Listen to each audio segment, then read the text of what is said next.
Bai, bueno. Egunon guztioi.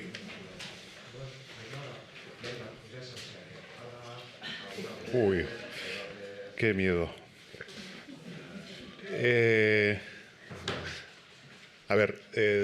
Gaur gobernu batzordea izan dugu eta bertan hainbat gai onartu ditugu, garrantzitsuenak seguru eski izango dira Donostiako aurrezkodei dagozkien gaiak, hainbat erabaki hartu ditugudako gaurko gobernu batzordean, Doiodako herriberetako, Groseko eta Intxaurrondoko aurrezkoden inguruan. Gaurkoan onartu dugu, hain zuzen ere, lizitaziora ateratzea Doiodako herriberetako aurrezko da, 822.912 euroko lizitazio aurrekontuarekin eta 8 hilabeteko egikaritza epearekin. Beraz, hau errealitate bihurtzeko bidean dijoa. Eta era berean onartu ditugu beste bi proiektu, bat Intxaurrondo egoako aurrezko da, 251.813 euroko aurrekontua duena, eta 4 hilabeteko egikaritza EPEA, eta Groseko Zemoriakadeko aurrezko da 800.178 euroko aurrekontuarekin eta 6 hilabeteko egikaritza EPEarekin.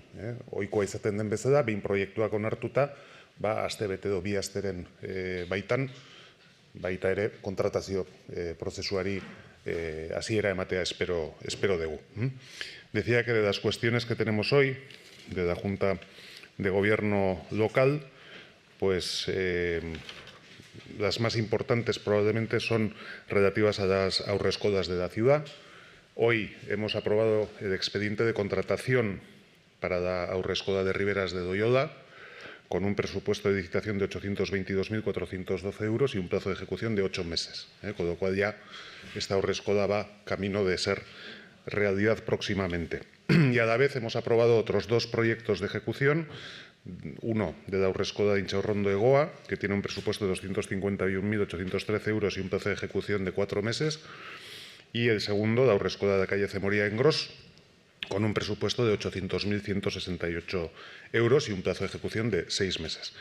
Como suele ser habitual, la aprobación de 2 proyectos, pues en un plazo de una semana o 15 días, suele llevar después ya la aprobación del proceso de contratación para poder iniciar el proceso de adjudicación de la ejecución de las obras previstas. Proiektu hauek oso garrantzitsuak dira eta lehentasunez aurrera eraman nahi izan ditugu. Batez ere, kontziliazio politikak apustu bat direlako eta horietan hiriak dituen edo izan ditzazken gabeziak gainditzen lagunduko digutelako. Decía que son proyectos muy esperados, que verán la luz en un tiempo no muy lejano y que representan una apuesta por las políticas de conciliación en nuestra ciudad y por tener una red de aurrezkodas que ofrezcan la respuesta a la demanda que en la ciudad existe. Hurrengo gaia izango ditzateke parkinei dagokiena, aurreko batean azaltzen genizuen martxan jartzen genuela adostutako abonuen sistema, bertakoentzat gauez kotxeak aparkatzeko sistema, eta gaurkoan beste pauso bat ematen dugu, hain zuzen ere, garraiobide alternatiboen abonuak onartuaz. Baimena eman dugu gaurkoan, bizikleta moto, ziklomotor eta patineten erabiltzailentzako abonuak merkaturatu ditzaten parkinek, aurrekoan bezala telparkek egingo du hau, eta xehetasunak notan daukazute, hileko prezio finkoak izango dira, eguneko 24 orduetan, eta Alderdi Eder Bulebar, Cervantes Kontxa, Okendo, parkinak tartean izango ditugu, eta bertan, bizikletantzat, eta esan dudan bezala, patineteentzat eta motorrentzat eta ziklomotorrentzat, eskaintza ezberdinak albidetuko dira abonu hauen bitartez. Decía que la siguiente cuestión es relativa a abonos en distintos parkings de la ciudad para usuarios de bicicletas, motos y ciclomotores y patinetes. Son unas nuevas tarifas ligadas al acuerdo alcanzado en verano con Telpark, hace pocos días también dábamos cuenta de la puesta en servicio o en marcha de los abonos para vehículos a residentes, para poder aparcar en estos parkings durante la noche por una tarifa de 2 euros.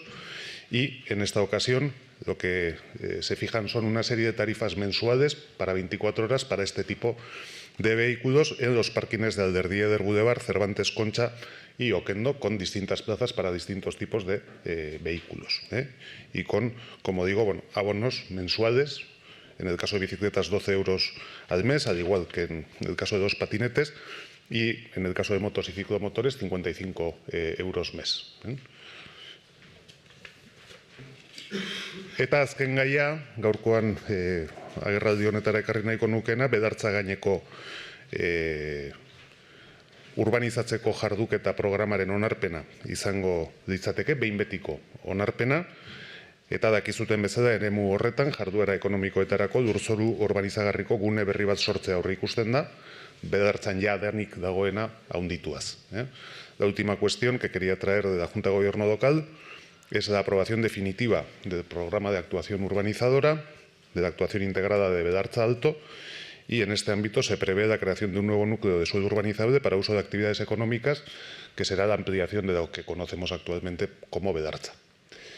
Hauek ziran nik nituen gaiak, eta hemendik aurrera, bai hauen inguruan galderarik edo zalantzarik bazenute, edo beste gairen baten inguruan galderarik edo zalantzarik badin badezute, zuena da hitza.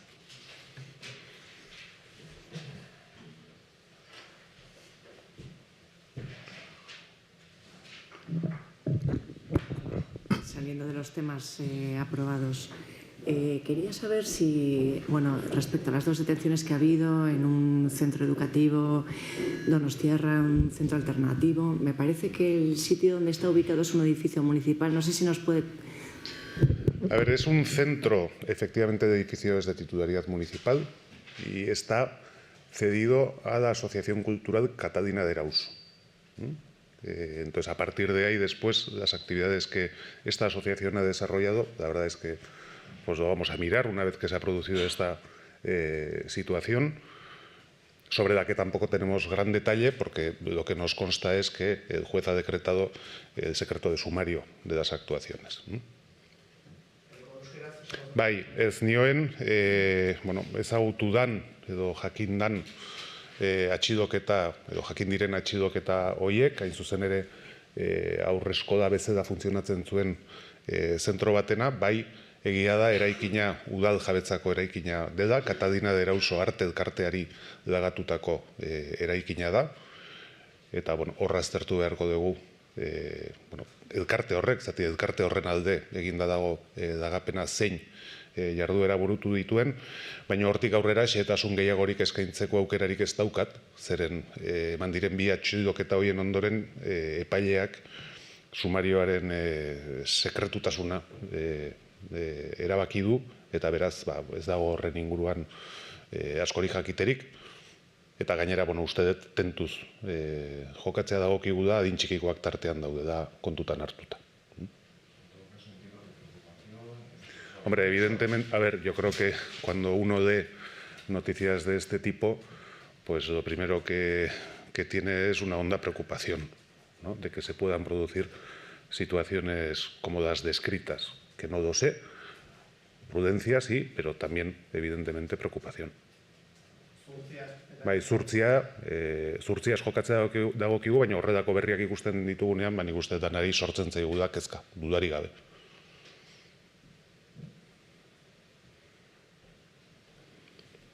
Entzuten den, bai. Bai.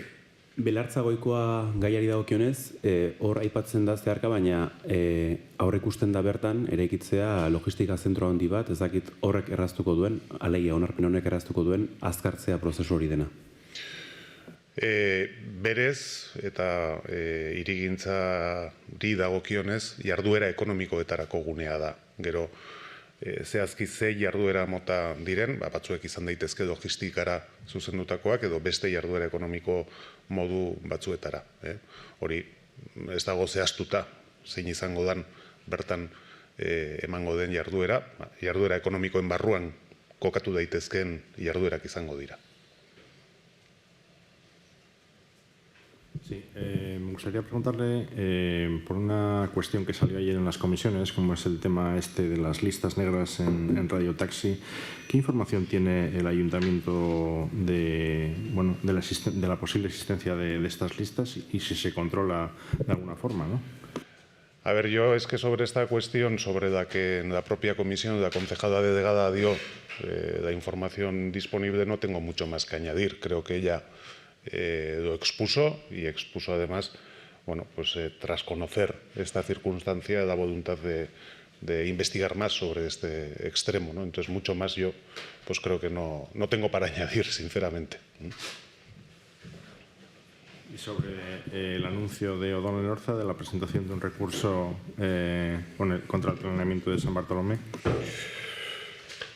Bueno, pues nos tiene acostumbrados a este tipo de actuaciones últimamente, ¿no? Hay personas que cuando desaparecen de la vida pública pues no saben pasar sin ser protagonistas, pero más allá de esas inquietudes que pueda tener, para mí es un ejemplo de la incapacidad de asumir la responsabilidad por los actos propios, porque yo no tengo para olvidar que evidentemente la operación de San Bartolomé es una operación puesta en marcha por él y por quien le acompañaba ayer en esta rueda de prensa. Ellos crearon la sociedad mixta público-privada del Cerro, que ahora parece ser que, no sé, debe ser una cosa terrorífica, ¿no? Y que al final el proceso de lo que ha sido la regeneración del Cerro de San Bartolomé pues se inició en aquel momento. Entonces, bueno, insisto, o sea, yo creo que es una demostración de no saber asumir la responsabilidad de los actos propios. Bai, bueno, alde batetik, biztan uzten du, ez? Bueno, protagonismo behar hori, baina hortik haratago, nik uste dut atzokoan ikusi genuena dela, hartutako erabakietaz arduratzeko ezintasuna. Azken finean, gogoratu arazi behar dut, San Bartolomeko regenerazio prozesu guztia abian berak jarri zuela eta berarekin batera zegoen zinegotzioiak, eta gaur egun, eztabaidan jartzen den soziedade mixto hori beraiek sortu eta eratu zutela. Eta beraiek izan ziren bertako kide, eta prozesu guzti hau beraiek hasi zuten, ez? Beaz laburbilduta, iruditzen zait, orain horrelakoak entzuteak adierazten duela hori. Hartutako erabakietaz arduratzeko ezintasuna. Batzordei loturiko beste gai bat, Kristobaldegi, hago Txomineko Auzolkarteak eskatu zuen auzorentzako ekipamenduetarako gune izatea, baina printzipioz udalak ez omen da horrek usten bere gainartzea. Hor, nik adierazi nuen atzo, zeintzuk izan diran eman ditugun pausoak, jabetzarekin harremanetan izan garedako, hor arazo bat egontzan gainera hasieran, jabetzak, ustez bazegoedako bitartekari bat, jabetzak berez ontzat ematen ez zuena, eta tartean ibili zena, baina hori argituta, ja jabetzaren ordezkaritza legadarekin bi bilera izateko aukera eduki dugu denbora honetan, eta hor jakinarazten zaiguna da, argi eta garbi, konbentu zarraren inguruan izugarrizko zailtasunak daudela. Bat, strukturalki daukan egoera oso kaskarra omen da, eta hori arkitektura estudio batekin adierazi zitzaigun, eta bestea da, eta hori horrela da, ura agentziak garbi adierazten duedako, konbentua kokatuta dagoen lekua 10 urteko abeniden barruan dagoela. Hau da, 10 urtero inundatzeko arriskua daukala, ez? Eta nik uste horrek ez duela bideragarri egiten momentu honetan eraikin hori erabilia izatea, ez? Eta udalak erosketa bat egitea horrelako kondizionanteak dituen eraikin baten gainean ez ditzateke zurtziaz jokatzea. Gero egon daiteke ekipamentuen inguruko eztabaida hori, ez? Beharrak direla edo ez direla, eta gogoratu arazi nuen aurreko plenoan, adibidez, anbulategia eraikitzeko eraman genduen erabaki hori hartzerakoan, bertan aipatu genuela, jatorrian anbulategia kokatzeko zegoen lursaila, gurea dena, erosi beharko ez gendukena, hori erabilia izango ditzateke da, beharrezkoak izan daitezken ekipamentu horiek asetzeko, ez? Eta nik uste dut hori dela, udaletxearentzako erresagoa beste honetan sartzea baino. Gainera, jabetzak adierazi du, gogoratu arazi nahi dut, gustatua da ez, jabetza pribatuko eraikin bat dela, bere asmoa izango ditzateke da gaur egun daukaten eraikigarritasun eskubide horiek eraikin berri batean gauzatzea, eta hori aztertu nahi dutela. Orduan, horrek bere bidea eramango du, arautua dagoen bide bat da, eta beren borontatea hori badin bada, egia esan horren aurrean mugak daude. Jabetza pribatu baten aurrean gaude dako, dudarik gabe. Sobre el caso de la Guardia Municipal, sobre las acusaciones de acoso sexual. Sobre la investigación de un caso de acoso sexual en la Guardia Municipal, ¿en qué momento se encuentra la investigación? ¿Su oficial ha sido separado del cuerpo o está suspendido temporalmente? ¿Y qué le parece el que las mujeres implicadas hayan tenido que recurrir a redes sociales para denunciar el caso?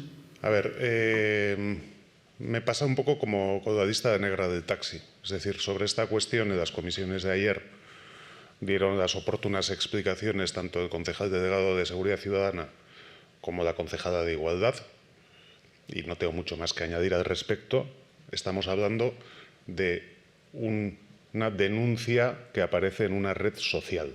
Quiero decir que creo que es importante que tengamos claro que las denuncias suelen tener otros cauces, que es una denuncia que aparece en una red social y además desaparece en el plazo de 48 horas. Pero a pesar de todo, y habiendo tenido conocimiento el concejal delegado de Seguridad de la aparición de ese comentario, pone en marcha una investigación dentro del cuerpo para ver si hay algún viso de realidad o de verdad sobre esta cuestión, ¿no? Enseguida, además. Lo único que me queda por añadir es que en el ayuntamiento existen cauces para esto y para otras muchas cosas de denuncia anónima de cualquier situación que se pueda producir y que se pueden utilizar también en este caso como en el resto.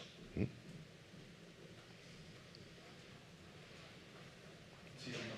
A ver si puedes repetir en castellano la parte del convento de Cristo. A ver, con el convento de Cristo Valdegui, que lo expliqué ayer en comisión, nosotros hemos tenido contacto con la propiedad, bueno, aparte de un pequeño incidente porque al principio hubo un contacto que no tenía la representación legal de la propiedad, pero una vez aclarado ese extremo, hemos tenido ocasión de estar en 2 ocasiones con el representante legal de la propiedad y ahí hay 2 cuestiones que son relevantes.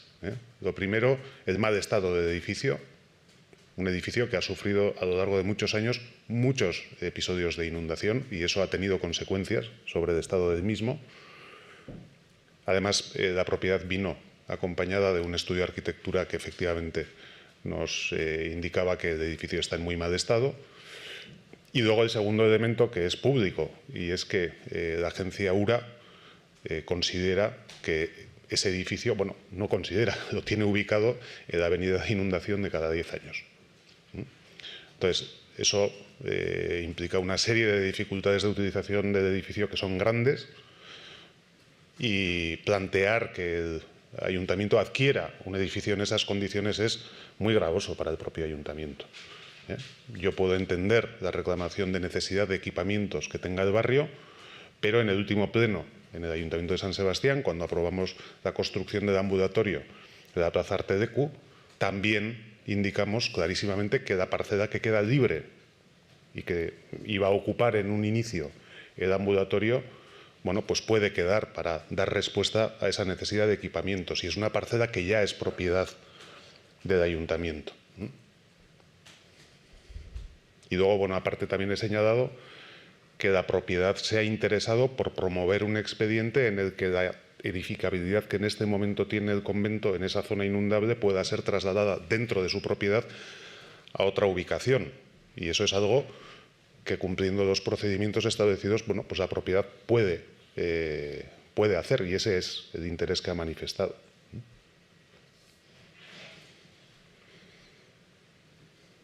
Galdera bat, okerrezta naiz, ordu bietan bilera bat duzue, Bretxako baserritarrekin eta... Nik ez baten batek izango du, seguru aski. zertan den egoera, ze jarreran ikusten dituzuen baserritarrak, pixatu balak ze... Bueno, hor hitz egin beharko da beraiekin, baina nik garbi ikusten dut eskaintzen ari den soluzioa hobea dela. Hor sortu den egoera da, behin gure gain hartu genuenean kontzesio hau dadaren gain, ikusi genuela, arraindegiaren eraikinean dauden postuetan leku libreak daudela, eta horiek nahikoak izan daitezke da baserritarrak barruan kokatu izateko, ez? Nik uste dut oso interesgarria izan daiteke da, baldintza hobeetan egongo direlako barruan, eta, plaza ere despejatuagoa geldituko ditzateke, ez? Nik gogoratu arazi nahi eta San Martin merkatuan baserritarrak barruan daudela, ez? Eta hori ere aktibo bat da merkatuarentzat, berarentzat, ez? Nire iritzia da, eguardian bilera baldin badago, hori konpartitzen saiatuko gara, baina sortu den aukera bada, eta nik uste dut landu beharreko aukera izango ditzateke da. Bai, en el tema de las baserritarras de la brecha, la circunstancia que se ha producido es que cuando el Ayuntamiento rescata la concesión y toma el mando de lo que es el mercado tradicional, comprueba que en la planta del edificio pescadería que va a albergar el mercado de la brecha, existen puestos que están libres, que están desocupados, y que en esos puestos entran las caseras de la brecha. Nosotros creemos, sinceramente, que esta es una solución beneficiosa para todos, porque la ubicación es mejor, las condiciones en el interior del edificio son mejores, la plaza queda más despejada y vamos a trabajar con ellas esta alternativa que, como digo, yo creo que es de interés para todas las partes. En el mercado de San Martín es así, es decir, las caseras están integradas dentro del mercado y funciona bien, y yo creo que la brecha también podría ser así. Sí, perdona, es sobre el tema del listado del servicio de radiotaxi, solamente aclarar si el ayuntamiento... vale. Si el ayuntamiento tenía conocimiento de esa lista antes de que se produjera esta denuncia o, antes de que... es una interpelación del Grupo Popular y por lo que a mí me consta, cuando se registra la interpelación es la propia delegada la que se interesa por esta cuestión ante la compañía.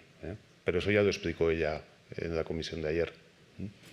Y luego, un poco al margen de que no quieras tampoco ahondar mucho, pero ¿qué le parece si, se confirma que hay, pero qué le parece si existiera por cuestiones de seguridad o, no sé si puede valorar un poco más, aunque ya sé que no quieres ahondar mucho? No, voy a ser prudente.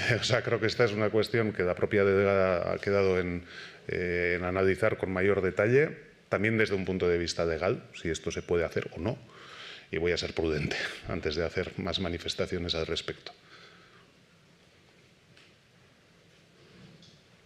Vale, eskerrik asko.